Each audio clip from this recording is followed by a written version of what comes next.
ভয়ানক বিষধর সাপ রাসেল ভাইপারের আতঙ্ক ছড়িয়ে পড়েছে দেশ জুড়ে। কয়েক বছর আগেও বিলুপ্ত প্রায় এই সাপ নিয়ে আবারও চলছে আলোচনা।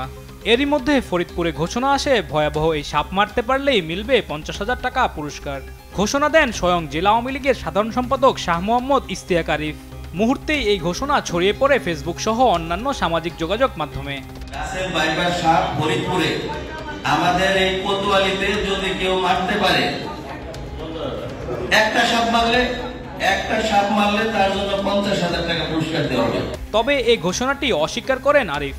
বলেন, মারতে নয়, জীবিত ধরতে পারলেই মিলবে পুরস্কার। না, এইটা নিউজটা আসলে ভুল করছে। নিউজটা আমরা মারার জন্য না, আমরা ধরার জন্য বলছি। যদি কেউ ধরে যথাযথ কর্তৃপক্ষের কাছে দিতে পারে তাহলে আমরা তারে পুরস্কৃত করবো।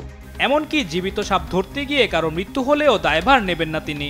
ধরতে যায় যে যদি মারা যায় এরকম কোন সিচুয়েশন সে ধরতে যাবে কেন, সেটা তো আমরা বলতে পারবো না। কেউ যদি তুই করতে যায় মারা যায়, বা আমরা তার কাউরে বলি নাই তুমি যাই ধরো।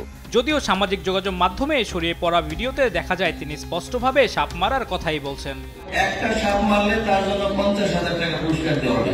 এ নিয়ে ঘোষণার পক্ষে বিপক্ষে সৃষ্টি হয় ব্যাপক আলোড়ন। তবে এ ধরনের ঘোষণা 2012 সালের বন্যপ্রাণী সংরক্ষণ ও নিরাপত্তা আইনের পরিপন্থী এবং দণ্ডনীয় অপরাধ বলে জানিয়েছে বন বিভাগ। এটা তো অবশ্যই কোনো যৌক্তিক ঘোষণা হতে পারে না। আপনারা জানেন যে বন্যপ্রাণী আইন 2012 অনুযায়ী এটা তো একটি মানে যে কোনো বন্যপ্রাণী হত্যা বা করা, এটা তো অবশ্যই একটা অপরাধের পর্যায়ে পড়ে। শাহ মোহাম্মদ ইশতিয়াকের ভাষ্যমতে ফরিদপুর জেলায় রাসেল ভাইপারের আতঙ্কে রয়েছে সাধারণ মানুষ।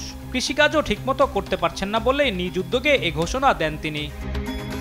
আলিমুজ্জামান সাফওয়ান, দেশ টিভি, ঢাকা।